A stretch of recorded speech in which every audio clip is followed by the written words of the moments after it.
Il est 9h10. Merci à Pierre-Henri Paget qui réalisait cette matinale depuis 6h30. On vous retrouve à présent Étienne Pépin pour le débat du jour. Bonjour Pierruc, bonjour à tous, c'est parti. RCF et Radio Notre-Dame, le débat du jour. Et deux invités ce matin dans le débat du jour. Antoine Fenech, journaliste, chroniqueur, bonjour. Bonjour. Merci d'être avec nous. Et Samuel Gribowski, entrepreneur social, cofondateur du mouvement Coexister, directeur général de CityCoop, la coopérative de tiers-lieux écologiques et solidaires. Bonjour et bienvenue. Bonjour, merci beaucoup. Au programme ce matin, les Européens ont-ils perdu la bataille de l'Ukraine, dépassés par les USA dans les négociations? Les dirigeants européens se sont retrouvés hier pour tenter de parler d'une seule voix. On y revient dans quelques instants. On parlera également de Notre-Dame de Bétharram, cet établissement scolaire des Pyrénées, théâtre d'abus sexuels fréquenté par les enfants de François Bayrou. La souffrance des victimes est-elle utilisée à des fins politiques? Nous verrons cela. Enfin, les JO 2030 dans les Alpes.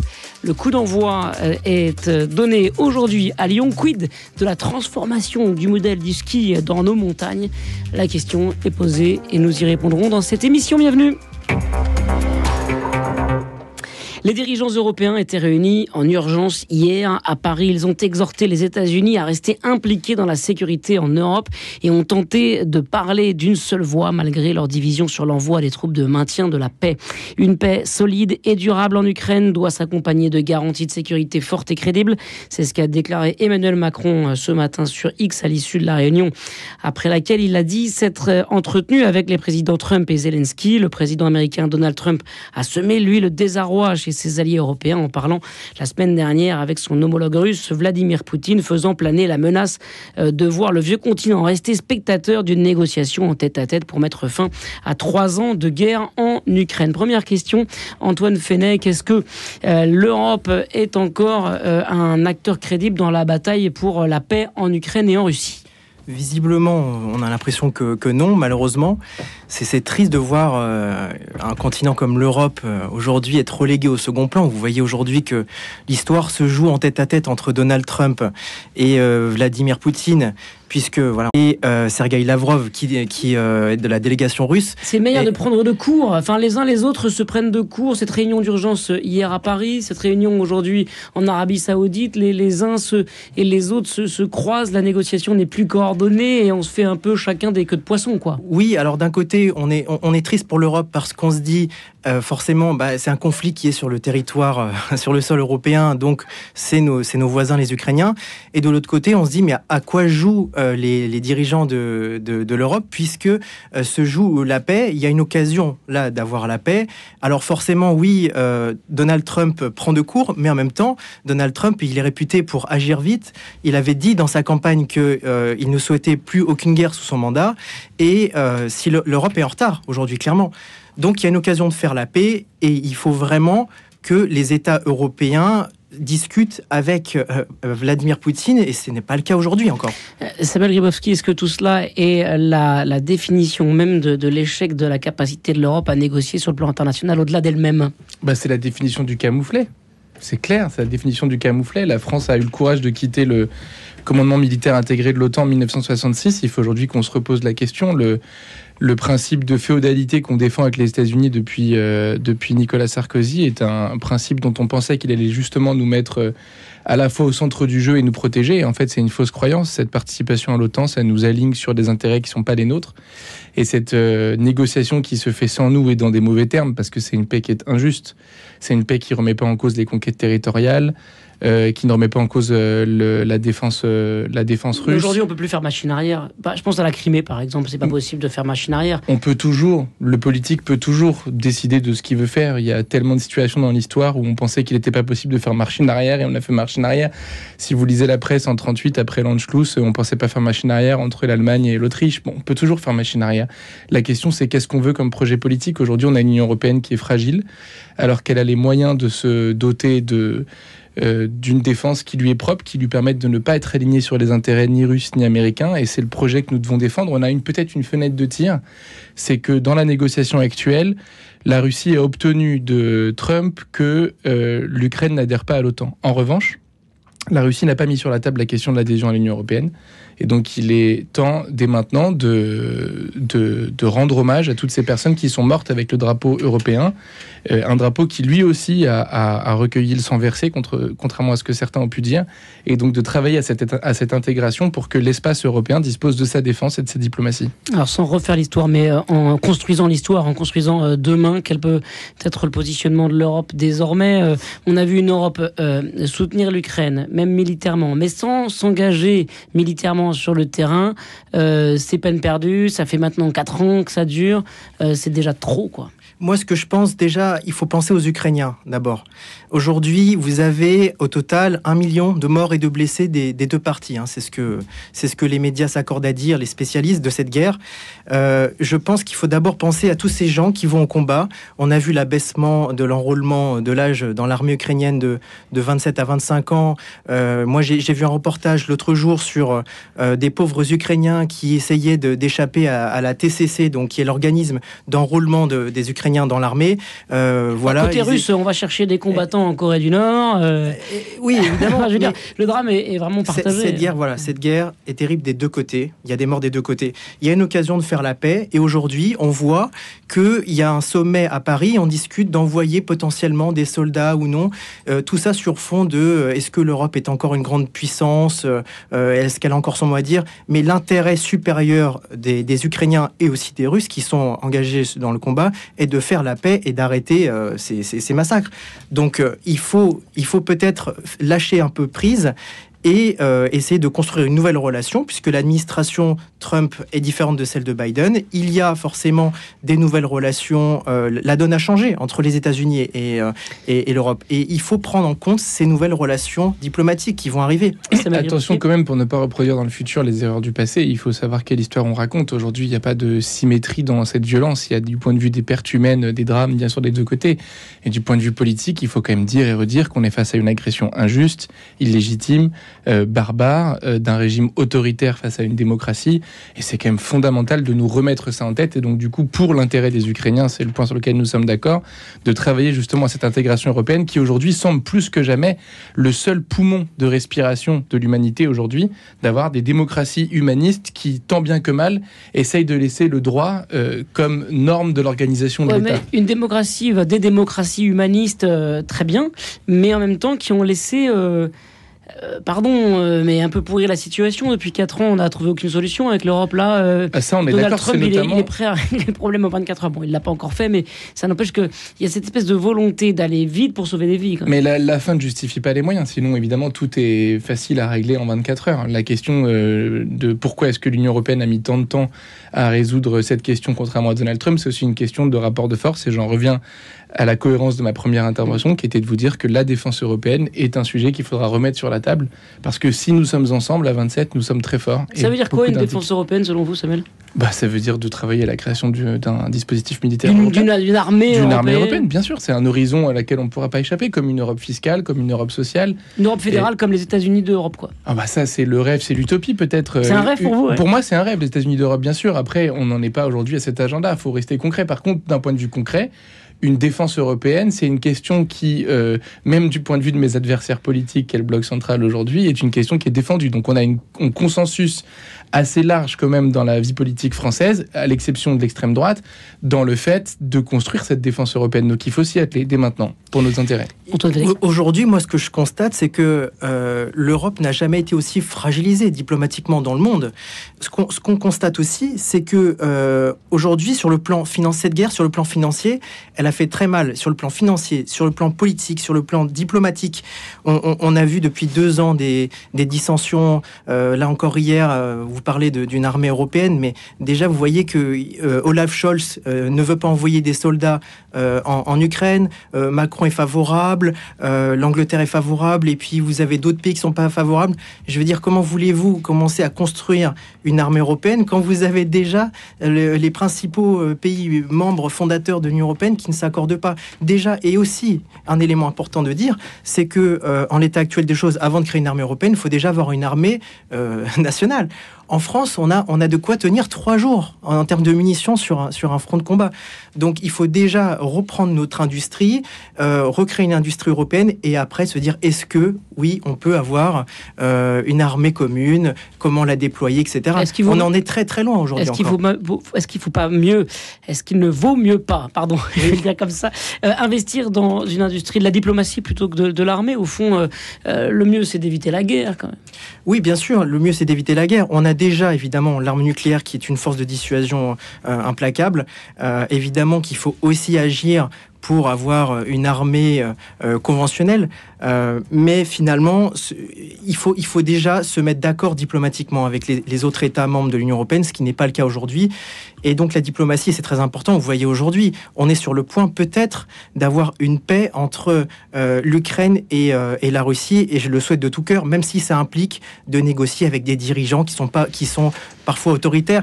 Souvenez-vous, sous le premier mandat de Donald Trump, regardez, il avait discuté avec... autoritaire. Oui, mais regardez, avec Kim Jong-un, il l'avait rencontré. Et il y a eu un maintien de la paix, même si évidemment ce ne sont pas des personnes avec qui on a discuté. Dans les plus belles démocraties du monde. Hein. Donc vous voyez, c'est ça la diplomatie. C'est je veux juste appuyer sur ce que vous disiez. La défense ne va pas sans la diplomatie. Je l'ai évoqué d'ailleurs chaque fois que je parlais de l'un et de l'autre. Elles se construisent ensemble. Il faut être lucide simplement sur le fait qu'aujourd'hui il y a des agresseurs et des agressés. La défense européenne, elle ne sert pas à entamer de nouvelles conquêtes. Elle sert à protéger l'espace démocratique de l'Union européenne d'agressions extérieures qui, selon toute probabilité, vont continuer à augmenter si on se couche devant la Russie. Parce qu'il n'y a aucune raison que la Russie se dise « je vais arrêter là si à chaque fois que je fais une conquête territoriale, finalement, à la fin, on me dit d'accord en bas de la page, et les prochains, c'est les Pays-Baltes, et puis la Finlande, et puis pourquoi pas nous un jour ?» Quel est l'intérêt, selon vous, de Donald Trump à aller vite dans la résolution de ce conflit russo-ukrainien? Pourquoi est-ce que pour lui, c'est important? C'est loin, quand même, des États-Unis. Il y a plein d'intérêts évidents. Le premier, c'est que c'est quelqu'un qui fait d'abord de la politique intérieure. Il n'a pas de vision stratégique pour l'humanité. Il sonne un peu la fin de la recherche d'influence des États-Unis, ce qui est en partie une bonne nouvelle, mais il est quand même tourné vers son électorat populiste. Et donc, ça apparaît très loin aux Américains. La deuxième, c'est que l'intérêt principal de Donald Trump, il ne faut pas oublier, ce sont les affaires. Et donc, c'est le capitalisme dans son fonctionnement. Il veut pouvoir traiter avec la Russie. Exactement, ce type d'échanges commerciaux. Et donc, c'est sa priorité à lui. C'est pas par gaieté de cœur. À aucun moment, on peut imaginer que quelqu'un d'extrême droite comme Donald Trump pense de manière sincère à l'intérêt des Ukrainiens. Après, si au passage on peut nous tirer notre épingle du jeu et avancer comme un grand pacificateur. Hein. Oui, mais on voit bien quel est le narratif derrière. On a très bien compris le récit, la propagande, ça existe. Hein. Oui, là, mais j'ai pas eu je vous rejoins sur un point, c'est de dire que Donald Trump agit évidemment en tant que chef d'entreprise, on le sait. Son objectif numéro 1, avant de penser aux Ukrainiens et à la paix dans le monde, puisque l'Ukraine est quand même à des milliers de kilomètres de son territoire, c'est surtout les accords économiques, les alliances économiques. Son objectif, et il le sait très bien, d'abord d'un point de vue économique, c'est de se rapprocher de la Russie et de Vladimir Poutine pour pouvoir peser à la fois contre la Chine, qui a eu un essor ces derniers temps avec des relations rapprochées entre la Russie et la Chine. Et contre nous. Et forcément, et voilà, et le second intérêt de Donald Trump, c'est aussi de fragiliser un peu plus l'Europe qui perd son allié naturel, qui était la Russie, son allié, je veux dire, géographiquement, puisque la Russie était proche de l'Europe. Et donc voilà, l'objectif est double, on fragilise l'Europe, on fragilise la Chine, et deux puissances comme les États-Unis et la Russie pourront former un bloc beaucoup plus fort. Je tiens à dire, pour qu'on soit lucide quand même, parce que là on était d'accord sur ces derniers points, que le Portugal nous signale depuis 3 semaines la présence de bateaux militaires russes dans ses eaux territoriales, à l'endroit où les câbles de l'Internet planétaire arrivent en Europe. Donc à un moment donné, je ne sais pas de quoi est-ce qu'on a besoin pour ouvrir les yeux, mais on va encore se réveiller en disant comment ça, une nouvelle agression.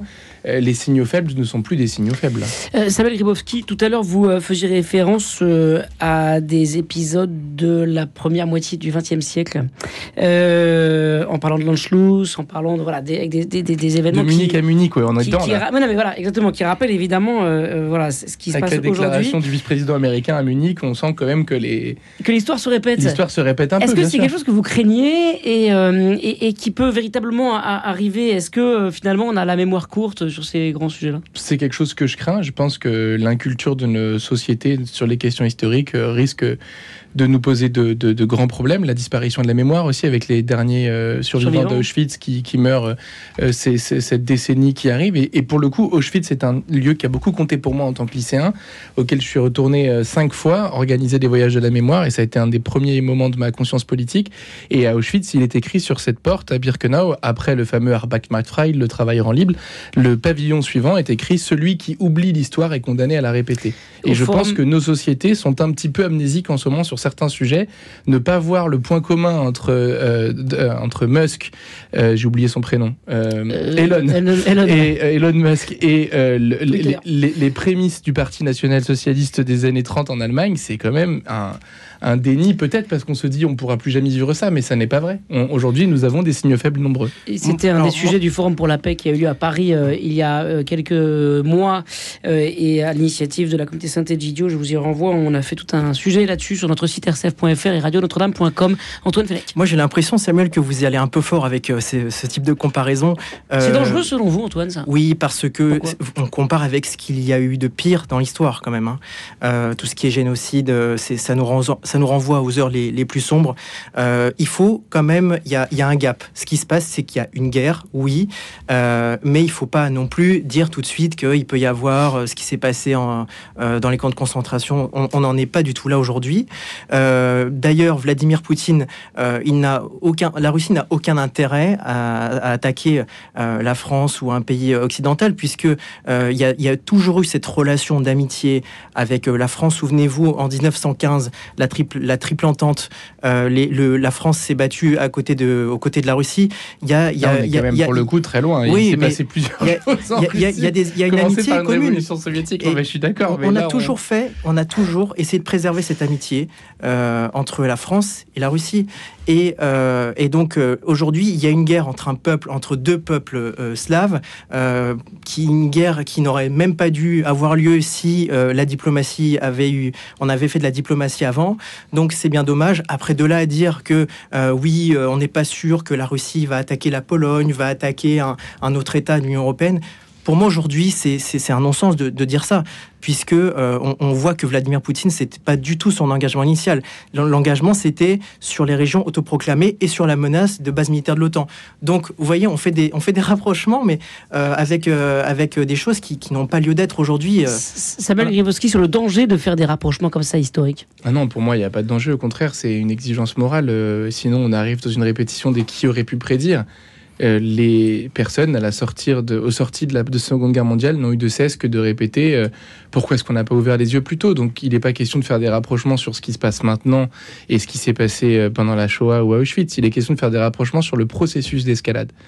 Et ce processus-là, s'il est interrompu avant qu'il ne soit trop tard, peut nous éviter justement d'avoir à faire des comparaisons historiques complètes. Et aujourd'hui, nous avons beaucoup de signaux qui peuvent être de nature à nous inquiéter, avec un régime illibéral dans un pays, les États-Unis, qui a toujours été justement à la pointe de la défense des droits humains. Et c'est un sujet qui doit profondément nous inquiéter et aussi nous responsabiliser en tant qu'Européens pour ne pas être dans la dépression, mais nous dire quelle est notre responsabilité, parce qu'il y a encore un espoir, pour moi, du côté de l'Union européenne. Merci à tous les deux pour ce premier sujet qu'on ne réglera pas aujourd'hui, mais on en reparlera, c'est promis, sur l'antenne de RCF et Radio Notre-Dame. La suite, c'est bien sûr le débat du jour. On parlera de Notre-Dame de Bétarame qui met François Bayrou en difficulté, puis nous irons dans les Alpes pour les Jeux Olympiques 2030, évidemment. Le débat du jour continue. Bienvenue sur RCF et Radio Notre-Dame. Je pense, donc j'agis, Melchior Gormand. Connaissez-vous les PFAS ? Ces polluants éternels sont présents quasiment partout autour de nous et particulièrement dans l'eau potable. Dans Je pense, donc j'agis, ce mardi, on essaie de comprendre leur dangerosité et comment la résistance s'organise. Et dans une seconde heure, on parlera de ceux qui se mobilisent contre l'embouteillage de l'eau. Rendez-vous dès 10h avec Stéphanie Gallet. Regardez votre fenêtre. Vous ne voyez rien ? Là, vous avez vu tous ces euros qui passent à travers ? Ne laissez plus s'envoler votre argent. Avec la Maison de la Fenêtre, changez pour des fenêtres qui vous isolent efficacement du froid et du bruit. En ce moment, la Maison de la Fenêtre vous offre 20% de réduction sur votre devis. La Maison de la Fenêtre. Un geste pour la planète, un vrai plus pour votre confort. Appelez vite au 01 42 11 03 03. 01 42 11 03 03. Certifié Qualibat et RGE. Bruno Courtois, directeur général de Radio Notre-Dame. Louis Dauphren et l'équipe des journalistes du matin, désormais sur toutes les radios du réseau RCF. C'est une grande première et c'est une bonne nouvelle pour Radio Notre-Dame. Ensemble, nous essayons effectivement de construire une même radio plus ambitieuse, plus rayonnante et plus joyeuse. Aidez-nous à nous développer au service de l'unité des chrétiens. Envoyez vos dons à Radio Notre-Dame via le web, par virement et sans oublier évidemment les chèques au 6 boulevard Edgar Quinet à Paris dans le 14e. Merci beaucoup.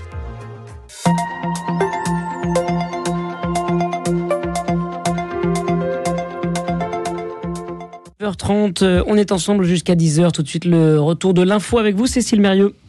À quelques jours de l'ouverture du Salon de l'Agriculture, le projet de loi d'orientation agricole est de nouveau sur la table.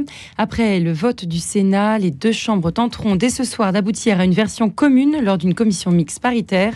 Cette proposition de loi vise à faciliter les projets de structures agricoles lorsqu'ils sont mis en balance avec un objectif de préservation de l'environnement. Le projet de loi entend attirer des bras face au départ massif à la retraite attendu d'ici 10 ans et adapter le système de production au dérèglement climatique. Le tribunal administratif de Toulouse examine les recours des opposants à l'A69.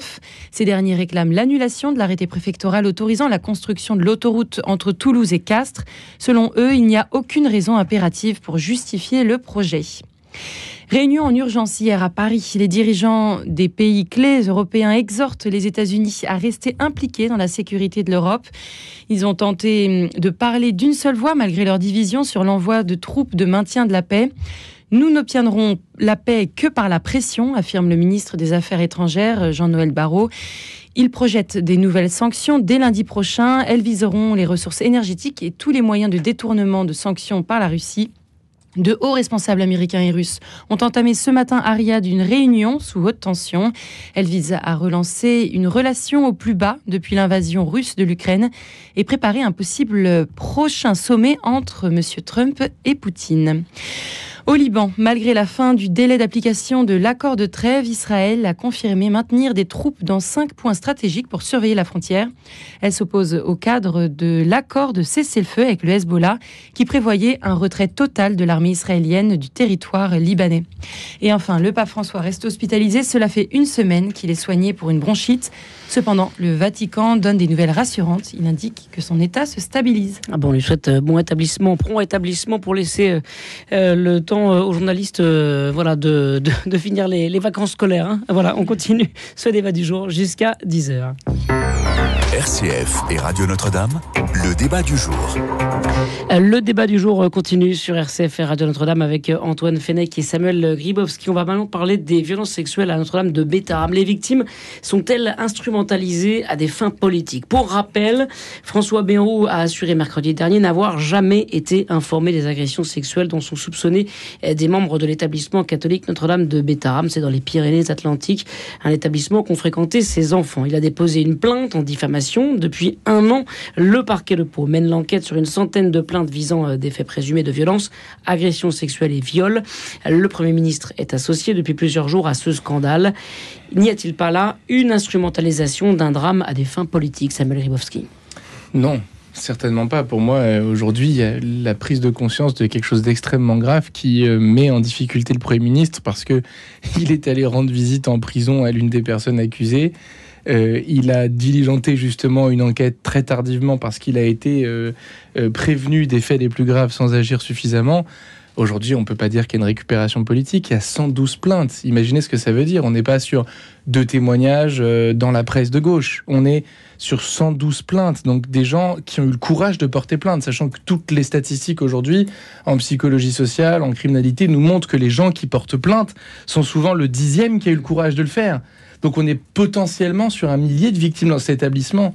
C'est incohérent d'imaginer que le Premier ministre n'ait pu ne pas être au courant, alors qu'il nous réponde « j'ai scolarisé mes enfants là-bas », mais bien sûr, parce qu'il y a quelque chose dont certaines communautés sont les championnes, et peut-être que la famille Bayrou l'a été aussi, c'est le déni. Mais moi, je pose une question. Ce que vous dites, on l'entend très régulièrement sur notre antenne, on porte ce sujet très fort, justement, aux côtés des victimes d'abus sexuels. On a même lancé un podcast « Silence on crie », porté par Stéphanie Gallet, justement, pour donner la parole aux victimes, comprendre les mécanismes qui ont conduit à ces abus et pourquoi est-ce qu'on les a cachés, pourquoi est-ce qu'on a justifié même parfois dans l'Église ces abus systémiques.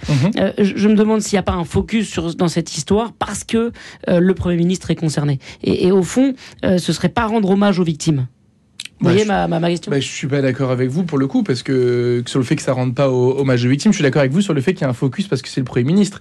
Mais en même temps, tant mieux. Est-ce que si le Premier ministre n'avait pas été là, on en aurait parlé autant ? Ah bah non, ça on est bien d'accord. Voilà. Mais évidemment, c'est dommage, c'est-à-dire que là il y a une lacune précise. Mais vous appelez ça de l'instrumentalisation, moi j'appelle ça de la responsabilité. Il est Premier ministre de la République, attendez. Il est quand même en train d'exercer un des mandats les plus importants de notre organisation sociétale et politique. Et il est normal qu'on s'attarde 3 secondes pour savoir est-ce qu'à un moment donné, il a commis des erreurs graves. D'accord. Surtout qu'en plus, c'est pas la première fois qu'il nous fait des roublardises depuis qu'il est arrivé au pouvoir. Et il nous a fait toute sa sérénade sur le fait qu'il avait jamais défendu le non-cumul des mandats et qu'il pouvait rester maire. Alors que les vidéos de lui nous disant que le cumul des mandats et le cancer de la société sont légion. Donc, à un moment donné, un Premier ministre qui est capable de mentir à ce point, ça pose question. Et quand on a un député comme Jérôme Cahuzac qui nous dit devant la représentation nationale, je n'ai jamais eu de compte en Suisse, l'indignation, elle est totale et elle est légitime. Donc aujourd'hui, pour moi, l'indignation, elle est totale et M. Bayrou doit démissionner, fondamentalement. On n'est pas sur le même niveau entre, pour moi, Cahuzac et Bayrou, c'est 2 choses complètement différentes. Là, il y a des victimes par centaines qui ont subi des sévices d'ordre sexuel qui sont complètement absurdes, absolument épouvantables. La question, c'est celle de la responsabilité.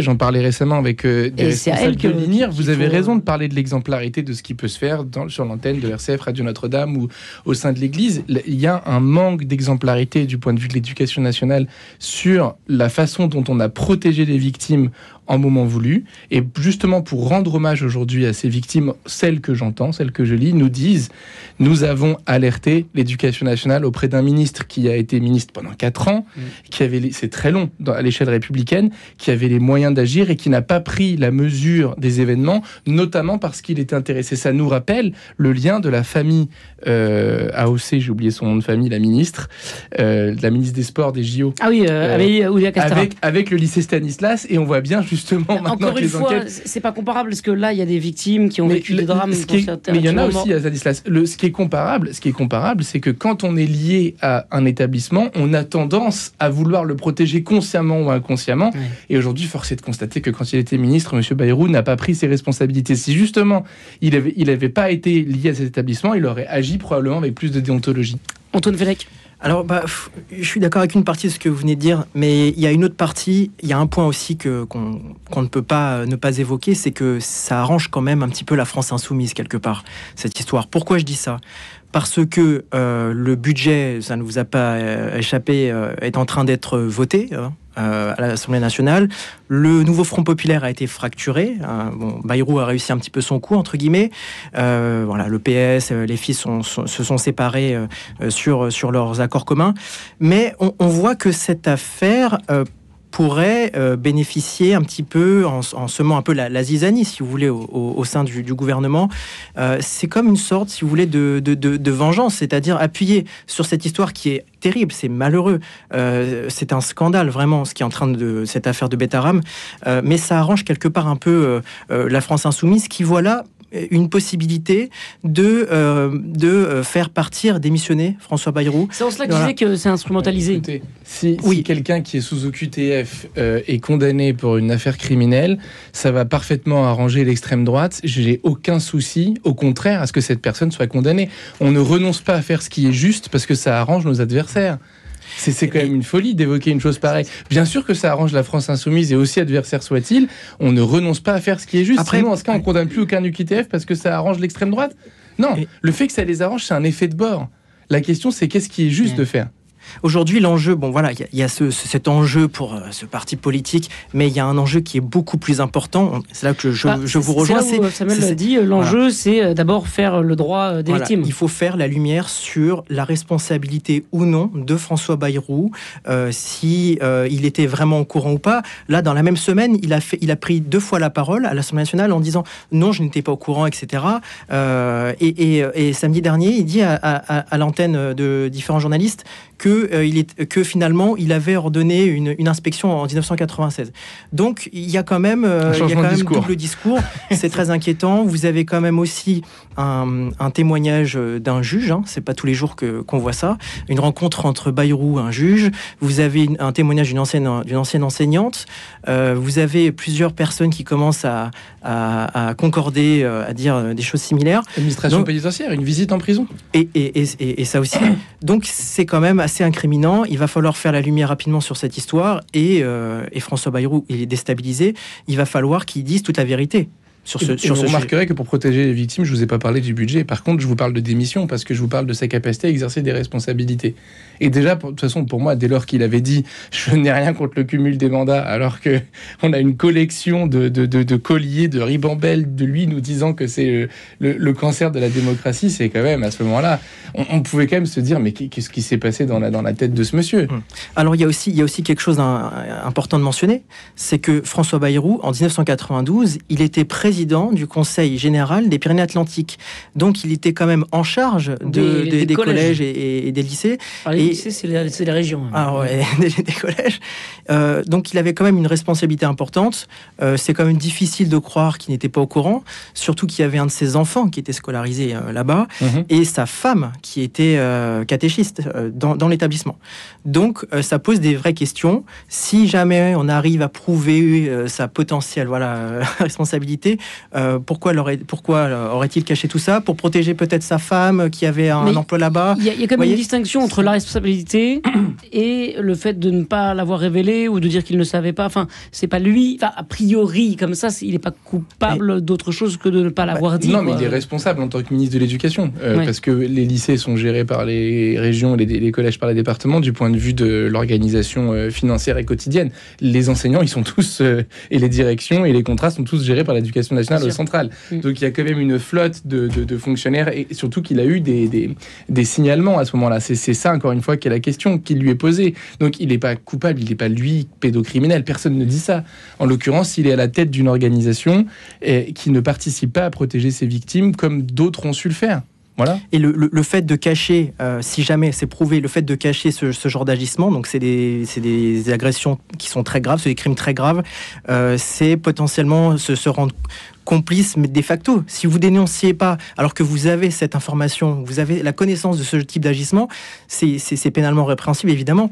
Il y a un effet de caste pour moi, c'est-à-dire qu'en fait, il défend les intérêts d'un groupe auquel il est attaché pour des raisons légitimes, parce que j'exclus absolument pas que dans cet établissement se soient passées des choses très belles, qu'il y ait par ailleurs des super souvenirs pour ses enfants, qu'il y ait rencontré des éducateurs. On peut pas imaginer que tout Betaram soit sali des agissements pédocriminels de celles et ceux qui ont commis. Il y a une responsabilité individuelle des coupables.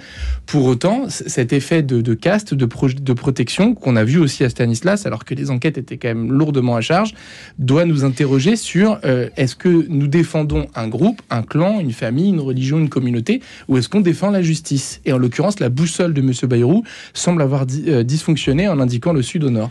Et puis, pour ajouter aussi un élément, c'est que cette histoire me fait penser un petit peu, vous savez, à l'affaire du cardinal Barbarin, qui avait eu lieu. Donc, c'était la non-dénonciation dans les années 2000 du cardinal Barbarin. Il avait connaissance. Après, il a été relaxé, mais il a quand même été condamné en première instance.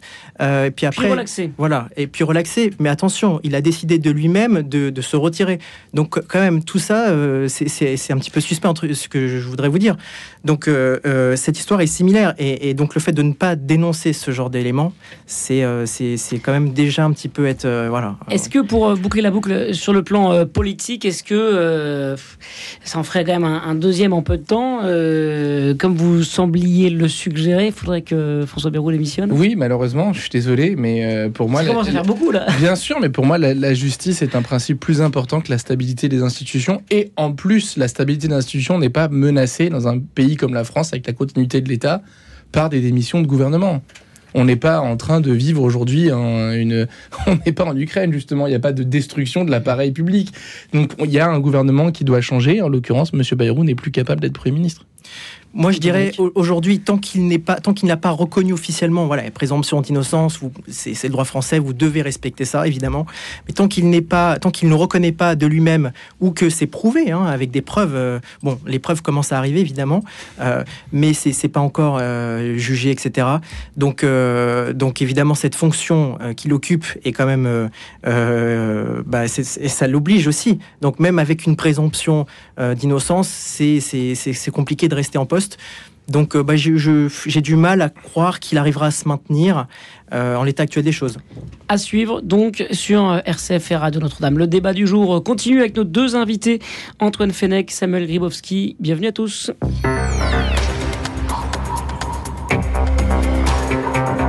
On va parler de ski maintenant. On est au cœur des vacances d'hiver. Le ski, est-ce qu'on va vers un nouveau modèle ? Vous le savez, c'est le grand jour aujourd'hui pour Edgar Gros-Piron. Cet après-midi, le comité d'organisation d'Alpes 2030 va être officiellement lancé. Le rendez-vous est donné à Lyon au Groupama Stadium, comme annoncé. Donc c'est Edgar Gros-Piron qui va être investi à la tête des Jeux Olympiques d'hiver de 2030. Mais les défis s'annoncent très nombreux pour l'ancien champion olympique de ski de boss. Il va falloir organiser ces Jeux dans moins de 5 ans avec un budget restreint dans toutes les Alpes françaises alors que la neige commence à manquer en montagne. Moi j'avais une question, c'est alors qu'on est au cœur des vacances d'hiver, que beaucoup se précipitent, pas tout le monde parce que tout le monde n'a pas les moyens d'aller faire du ski, mais en tout cas les stations de ski sont prises d'assaut pendant cette période et en même temps on a les JO qui s'annoncent. Est-ce que le ski est en sursis, Samuel Grybowski ? Oui, et ça nous rappelle malheureusement une réalité. Les Anglais, ils ont cette phrase que j'aime beaucoup, don't kill the messenger, c'est-à-dire ne tuez pas le messager. Le problème, c'est pas les messagers, en l'occurrence nous, écologistes au sens large, qu'il faut tuer. Le problème, c'est le message. Le message, aujourd'hui, il est clair. La seule radicalité écologique, c'est Valence, c'est les inondations. C'est ça, la radicalité écologique. C'est qu'en fait, le climat s'emballe, se dérègle, nous menace. Et aujourd'hui, il y a une réalité pragmatique, c'est que la neige, dans un pays comme la France, est en train de se raréfier, de disparaître. Alors, on peut s'en attrister, on peut essayer d'aller reconnecter d'autres neiges ailleurs, artificielles, de manière provisoire, en fait, en créant d'autres effets encore plus graves qui vont faire des effets d'emballement. On a aussi une autre solution, c'est de changer notre modèle de production, notre modèle économique, notre modèle de travail, pour qu'il soit moins émetteur en carbone et pour que la neige revienne. Parce que est-ce que vous faites encore un peu de ski, elle va se stabiliser. Vous, Samuel ? Non, depuis des années. C'est vrai que vous avez raison, il faut quand même nommer la question sociale du ski. Il y a 16% des Français qui ont déjà skié dans leur vie, 8% le font tous les ans. Ça coûte extrêmement cher, ça coûte extrêmement cher. On est sur le décile supérieur, donc 90% des gens sur une année ne vont pas skier. Moi, ça fait des années que j'ai pas skié non plus, même si j'adore, c'est un de mes sports préférés, je vais pas le cacher. Mais aujourd'hui, force est de constater que c'est pas possible. Alors après, je vais pas culpabiliser ceux qui y vont. Après, on peut faire du ski de rando, parce que ça coûte beaucoup moins cher. Et puis, de toute façon, je pense que ceux qui y vont ne sont coupables de rien. C'est pas un problème de ce point de vue-là. Ils ont le droit de se détendre. Par contre, ce qui me paraît vraiment problématique, c'est d'imaginer qu'on va remplacer la neige, qui disparaît aujourd'hui à cause de la fonte, par de la neige artificielle et qu'on va continuer comme ça sur ce système à avoir des fausses neiges. Ça doit nous interroger. C'est juste un symptôme, en fait, le fait que ces stations sont en difficulté. Comment est-ce qu'on réorganise pour réinventer d'autres loisirs ou même retrouver la neige ? Parce que quand le changement climatique sera résorbé, et j'y crois, dans 30 ans, 50 ans, on aura de la neige. Vous croyez qu'on va résorber le changement climatique ? Une bonne transition écologique avec une planification sur 50 ans. Et puis, mais bien sûr, on va mourir avec un climat qui va redescendre en dessous de 2 degrés si on change complètement notre pratique. Vous avez vraiment envie de faire du ski pour dire un truc pareil. Ah ouais, carrément, ouais. Alors, Antoine Fenech, est-ce que vous croyez qu'il va être possible d'organiser des Jeux Olympiques en 2030 avec la neige qui se raréfie ? Et c'est vrai qu'on voit d'année en année, il y a des stations qui ferment, il y a vraiment des stations qui sont vraiment en danger avec le réchauffement climatique. Je pense qu'on pourra organiser des Jeux Olympiques d'hiver à la neige en 2030 dans les Alpes françaises, à une seule condition évidemment, c'est que ces Jeux Olympiques aient lieu au-dessus de 2000 mètres, puisque aujourd'hui la majeure partie de la neige qui tombe et qui arrive à tenir des températures négatives sont dans ces altitudes-là. Alors qu'évidemment, à l'époque, il n'y a pas si longtemps que ça, il y avait de la neige qui tenait évidemment beaucoup plus longtemps à des altitudes en moyenne montagne, entre 1400 1800 mètres. Donc oui, il y a un problème de tombée de neige, de réchauffement climatique. C'est la réalité des choses. Un chiffre, tout simplement, pour parler de ça, vous avez un tiers des stations de ski qui ont été créées, qui ont été fermées depuis 1950. Alors après, il y en avait un peu partout. Hein. Dès qu'on avait une pente, un peu de neige, tac, on mettait un tire-fesse et puis c'est une station. Au fond, il y avait quand même un chapelet de stations. Mais vous voyez que ça s'accélère quand même. Il faut bien quand même de nous les stations qui sont des très grosses stations et qu'on a connues étaient très enneigées, y compris en dehors des pistes. On pouvait faire du ski l'été. On était entouré de blanc partout. Aujourd'hui, si vous êtes dans une station qui fonctionne, vous avez quand même une voie de neige entourée de gazon. Les images sont pléthores, ce sujet. Et puis vous voyez aussi qu'il y a des... Alors ça, c'est indéniable. Personne ne peut le nier. Il y a plusieurs glaciers en Europe et dans les Alpes qui fondent. Et on le voit très clairement. Le glacier du Mont Blanc, vous avez le glacier dans la station des Arcs, la Mèche dans les Hautes-Alpes.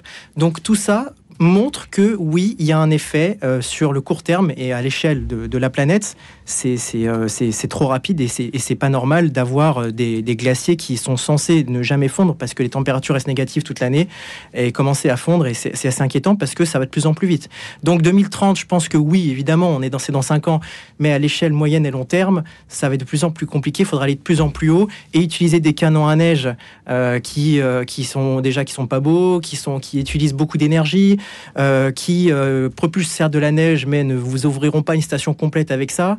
Et n'oubliez pas que cette neige-là doit tenir. Et pour qu'elle tienne, il faut qu'il fasse des températures négatives. Donc tout ça fait que, évidemment, il faudra que le climat se remette en place. Après, là où je vous rejoins un petit peu moins là-dessus, Samuel, c'est de dire que moi je pense que la France aujourd'hui, elle fait déjà beaucoup en termes de climat, d'engagement pour la réduction des émissions carbone. Mais vous avez des pays comme l'Inde qui polluent 50 fois plus et d'autres pays qui, il n'y a pas de frontières aériennes. Donc si vous ne contraignez pas ces pays-là, je vais dire, vous pouvez faire tout ce que vous voulez en France, et ça ne fonctionnera pas assez malheureusement. Donc il faut vraiment un accord international là-dessus. Samuel Gribowski. Ça, on prêche à convaincu. Alors là, c'est pas. Mais là, vous buvez du Chilé, là. C'est votre bien moment, sûr, là. c'est pas parce qu'il faut un accord international et des COP ambitieuses qu'on respecte et pas des COP qui reviennent sur l'accord de Paris et des pays comme les États-Unis qui sortent de l'accord de Paris qu'on ne doit pas, nous, être exemplaires et toujours faire davantage. Encore une fois, moi qui adore l'histoire, j'oublierai jamais que la France est le premier pays à abolir le travail des enfants. Et on va dire quoi à l'époque aux autres pays? Ah bah attendez, les autres l'ont pas aboli, on va pas l'abolir nous. Mais heureusement qu'on fait des choses que personne ne fait. On nous a dit le même argument sur les retraites. Heureusement qu'il y a une force motrice de l'histoire qui dit attendez, ça c'est quand même juste comme question de se poser. Donc on doit continuer nos engagements écologiques avec leur plus grande ambition, même si c'est vrai que des pollueurs comme la Chine, comme l'Inde, nous posent question. Et aujourd'hui, on est encore loin de l'avoir fait. Sur la rénovation thermique des bâtiments, on est loin. C'est la première émission de carbone en France. Et si vous voulez que vos enfants puissent skier, il faut que nous réduisions profondément notre carbone, et notamment en rénovant nos maisons, en arrêtant d'acheter sur Shine, en prenant une mobilité douce, en prenant le TGV plutôt que l'avion pour aller de bout à l'autre du pays.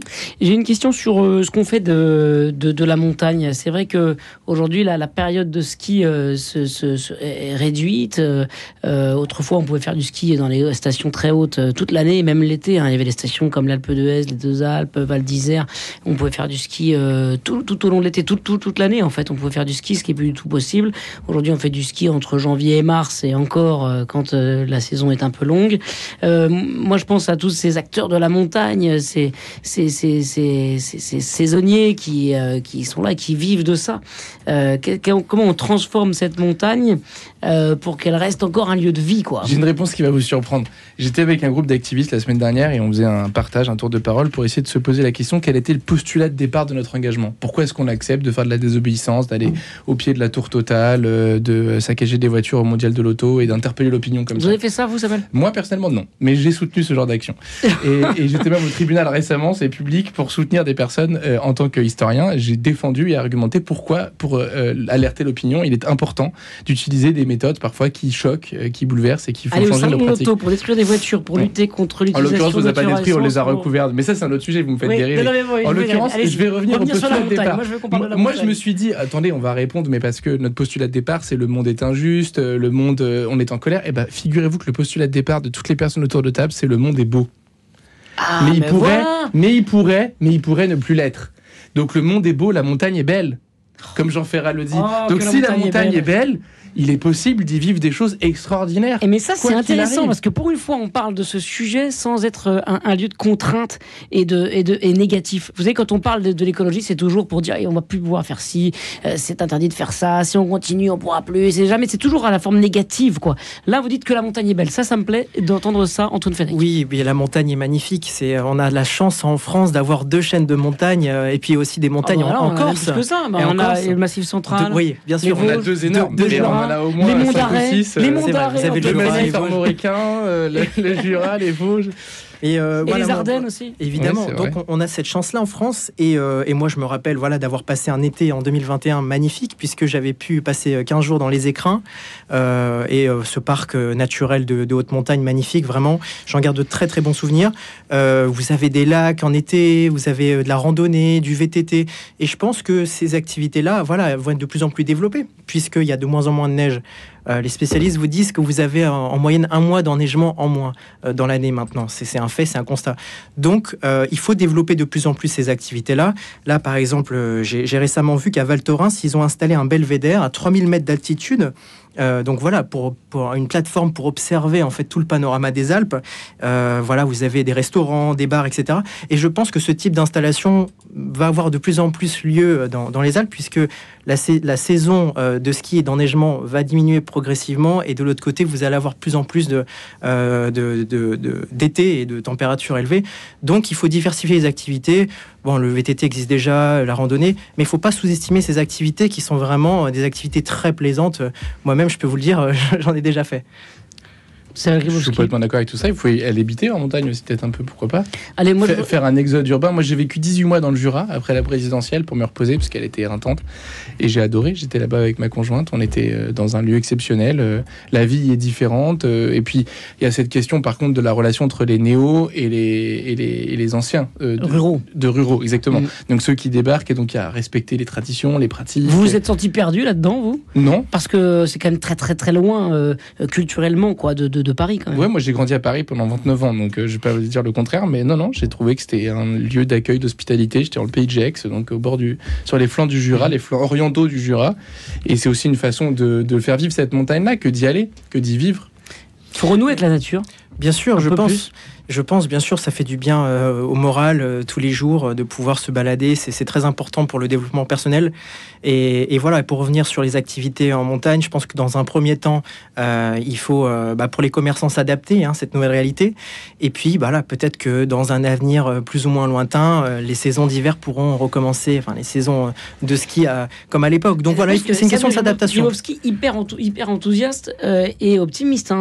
Pensez que de nos yeux de quarantenaire du 21e siècle, on verra. J'ai 32 ans.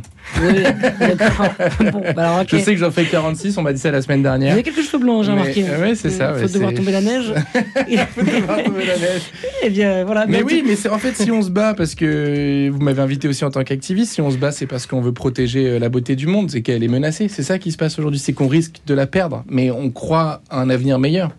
Mais parce que les glaciologues, les climatologues voient quand même les effets de l'implication de l'engagement aujourd'hui au plus tôt 50, 70 ans. Bien sûr, non, mais le diagnostic, il est catastrophique. Ça n'empêche pas de penser à un futur désirable. Et puis, ça dépend de l'ambition avec laquelle aussi on va infléchir cette courbe. Aujourd'hui, on a, pour moi, encore quasiment rien fait de ce qu'on peut faire pour infléchir la lutte contre le changement climatique. Moi, je suis optimiste pour 2 raisons. La première, c'est parce que tout ce qui a été fait peut être défait. Donc si on a fait quelque chose de mal pour la nature, on peut le défaire. Évidemment, ça prend du temps.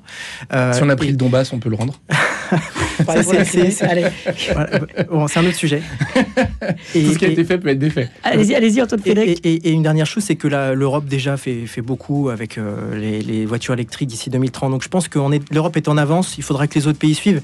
Mais on est sur la bonne voie. C'est long, mais on y arrive. C'est beau cet optimisme. En tout cas, merci à tous les deux de finir avec cette note positive. Antoine Fenech et Samuel Gribowski, revenez quand vous voulez. C'était un plaisir de vous avoir ce matin sur l'antenne de RCF et Radio Notre-Dame.